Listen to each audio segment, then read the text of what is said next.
नमस्कार, top one Hindustan में आपका स्वागत है और बात करने वाले हैं महाराष्ट्र सरकार की। आपको बता दें, महाराष्ट्र सरकार में राजनीतिक खेल चल रहा है। साथ ही साथ महाराष्ट्र में भी महामारी भी चल रही है और अब एक और नुकसान आने को है। ये नुकसान है तूफान का। आपको बता दें, तूफान निसर्ग, जिसे आप ही का नाम से भी शायद जान रहे होंगे, वही तूफान नाम अलग है, तूफान सेम है। ये तूफान अब महाराष्ट्र में और गुजरात में कल आने को है। वहीं राजनीति की ओर से भी कुछ बड़ी खबरें आ रही है। साथ ही साथ महाराष्ट्र की लाइव अपडेट्स जानेंगे, तो वीडियो को ध्यान से पूरा देखते रहिए। लेकिन वीडियो में आगे बढ़ने से पहले अगर आप राजनीति की हर एक खबर पाना चाहते हैं, साथ ही साथ देश दुनिया से जुड़ी कुछ बड़ी अपडेट्स भी पाना चाहते हैं, तो चैनल को सब्सक्राइब करके बेल आइकन को दबा दे। साथ ही वीडियो पसंद आए तो लाइक और शेयर भी करिएगा। वीडियो में आगे बढ़ते हैं और आपको बताते हैं कि महाराष्ट्र से क्या क्या बड़ी खबरें आ रही है। महाराष्ट्र में अभी तक सबसे ज्यादा कोरोना का कोहराम देखने को मिला है। अब तक महाराष्ट्र में 70,000 के आसपास मामले सामने आ चुके हैं। बात करी जाए अगर एग्जैक्ट आंकड़ों की, तो वीडियो बनाने तक महाराष्ट्र के अंदर 70,013 मामले सामने आ चुके थे। बात करते हैं राजनीतिक खबरों की, तो अमित शाह के द्वारा इंटरव्यू के दौरान एक बयान दिया गया।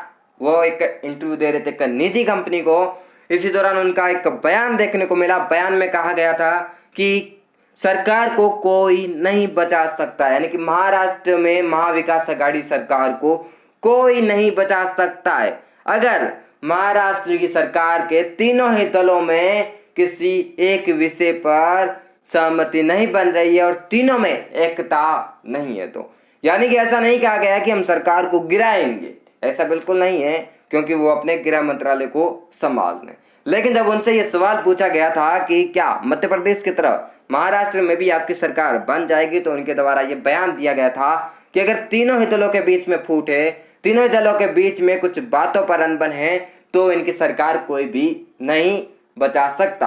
यानी कि सरकार गिरेगी, 100% गिरेगी। यानी कि अगर कांग्रेस बागी हो जाती है, वैसे कांग्रेस बागी होगी नहीं, क्योंकि सबसे बड़ा प्रतिद्वंदी भाजपा का कांग्रेस ही है और कांग्रेस नहीं चाहेगी कि वो बागी हो और उनकी सरकार चली जाए।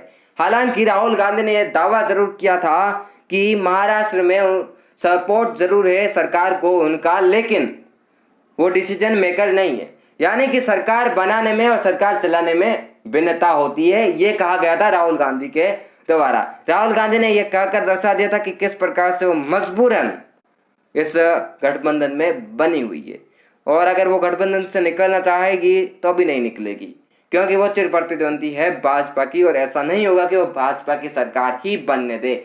एनसीपी जरूर निकल सकती है, क्योंकि एनसीपी एक राज्य सरकार, एक लोकल पार्टी है, तो वो निकल सकती है और निकल के भाजपा के साथ अगर जुड़ जाती है तो भाजपा की सरकार आपको पता ही है कि बन जाएगी, जैसा कि पहले बनी थी और उसके बाद फ्लोर टेस्ट में वापस फेल होने के बाद बाहर आ चुके थे। एक बार फिर से एनसीपी के नेता भाजपा से और बना दी थी अपनी सरकार। लेकिन अब कुछ और बड़ी बातें आ रही है, जिसमें कहा जा रहा है कि राष्ट्रपति शासन लगाना चाहिए महाराष्ट्र में, क्योंकि महाराष्ट्र सरकार फेल हो चुकी है इस महामारी को रोकने में।